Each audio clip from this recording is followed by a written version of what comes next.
Bienvenue sur F1 ITV après ce Grand Prix d'Australie qui a démarré tambour battant, mon cher Ziv, avec quand même, on a une chaleur, parce que cet énorme carton Fernando Alonso sur Esteban Gutiérrez, on a eu chaud, mais heureusement, plus de peur que de mal. Oui, un grand ouf de soulagement. En d'autres temps, ça aurait été une issue fatale, parce qu'un accident pareil, on ne s'en remet pas.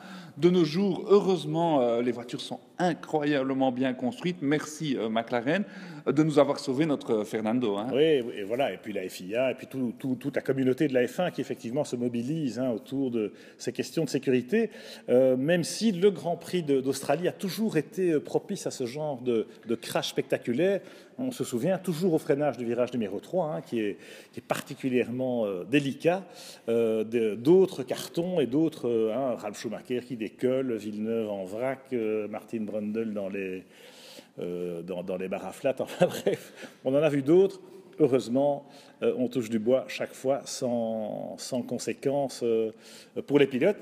Mais bon, à part ça, on a eu un Grand Prix quand même mouvementé qui a été interrompu à cause de cet accident. Donc drapeau rouge, c'est quand même rare. C'est un petit peu malheureusement remis à plat une course qui aurait pu être très intéressante avec des stratégies décalées un peu partout, avec cette nouvelle donne des pneumatiques, des 3 types de gommes possibles. Mais bon, on avait déjà eu notre dose avec le sketch des qualifications, mon cher Ziv. Heureusement, la raison, voilà, on s'en passera. Oui, c'est inimaginable parce que cette histoire de qualif, on va faire bref, mais la seule chose qui n'était pas à changer en Formule 1 et qui marchait très bien, on a voulu nous la changer, on se demande qui décide ça. Enfin, heureusement, apparemment, ils font marche arrière et heureusement, on a une course assez sympa, Pierre. Tout à fait, avec Mercedes-Ferrari, et curieusement avec Mercedes qui se loupe complètement au départ, les deux voitures. Alors il faut quand même se souvenir qu'on a eu 2 départs quelque part. Il y a eu l'incident de Kvyat qui a provoqué un 2e tour de chauffe, et dans ce cas-là, c'est toujours les voitures en première ligne qui restent plus longtemps arrêtées, et ça prend la température, et les embrayages collent. Enfin bon, ça peut expliquer en partie le double départ manqué des Mercedes, et du coup Ferrari a bien tiré son épingle du jeu. Oui, c'était très chouette de voir Vettel de la sorte de caracoler en tête, et même Kimi Raikkonen n'était pas très loin, donc c'était chouette de voir Ferrari qui apparemment a très très bien réussi sa voiture, et c'est de bon augure pour la saison. Maintenant, beaucoup de choses se sont jouées lors de ce départ parce que Rosberg a tassé Hamilton, et c'est un peu lui rendre la monnaie de sa pièce de Austin l'année passée, rappelez-vous, et donc il a montré une certaine énergie, une certaine pugnacité qu'il n'avait pas montré avant, et là, il a foutu en l'air une partie de la course de Hamilton, qui s'est retrouvé 6e. 7e, même 8e. Voilà, coincé derrière Massa, coincé derrière Verstappen, il n'arrivait pas à les passer. Et donc, ça a foutu en l'air sa course. Et Rosberg, c'était important pour lui de s'imposer d'emblée, parce que Hamilton a montré aux essais qu'il était plus vite. Donc là, il prend l'ascendant. Et on ne dira pas que le championnat est joué d'avance. Voilà, même s'il gagne un peu contre le cours du jeu, puisqu'effectivement Hamilton était plus vite. Mais c'est important psychologiquement. On va voir comment Rosberg gère ça à Bahreïn et lors des prochains Grands Prix. Et s'il arrive à tirer aussi son épingle du jeu en qualif. Alors, contre le cours du jeu, parce que c'est Ferrari qui aurait dû gagner. Quelque part, ce n'est pas Mercedes qui a gagné, c'est Ferrari qui a perdu ce week-end. Parce que vraiment, Vettel et même Kimi, comme tu dis, mais Vettel avait fait main basse sur cette course grâce à ce départ exceptionnel et à ce premier relais. Alors, on peut dire que le drapeau rouge a un peu remis les choses à plat, mais Ferrari, ils font quand même une grossière erreur stratégique à ce moment-là. Oui, tout à fait. Ils avaient toutes les cartes en main pour gagner cette course, et c'est une course qu'ils devaient gagner.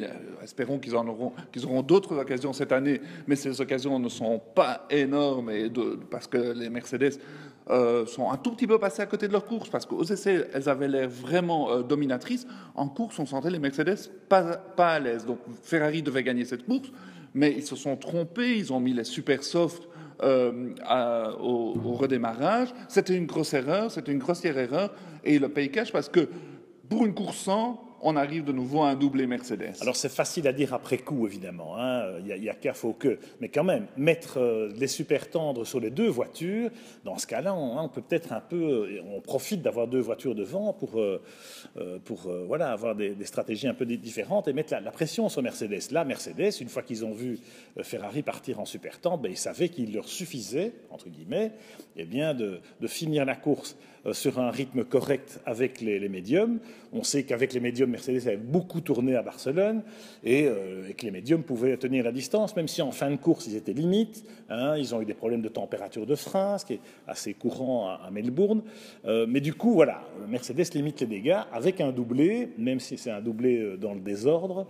Et Vettel faisait, contre mauvaise fortune mon cœur, en disant, bon voilà, troisième, c'est pas mal quand même s'il est passé à côté de la montre en or.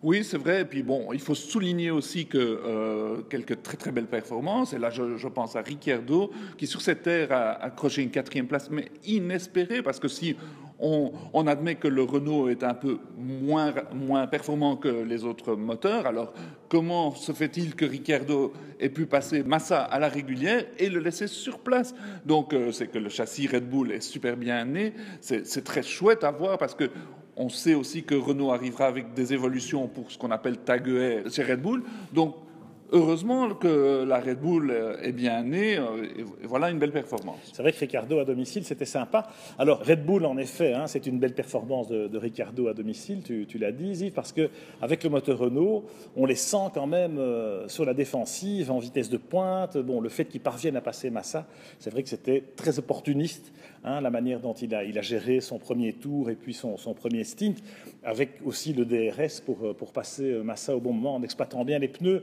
On sent que la Red Bull, elle exploite bien les Pirelli, ce qui n'est pas le cas de tous les châssis en vitesse de pointe. C'est vrai qu'ils sont un peu plus loin. Moi, j'ai un peu peur sur la suite de la saison, qu'on a quand même une hiérarchie qui est bien en place, Mercedes, Ferrari, et puis Williams, c'est un peu décevant, parce que là, ils sont même derrière Red Bull, avec des écarts qui sont quand même significatifs.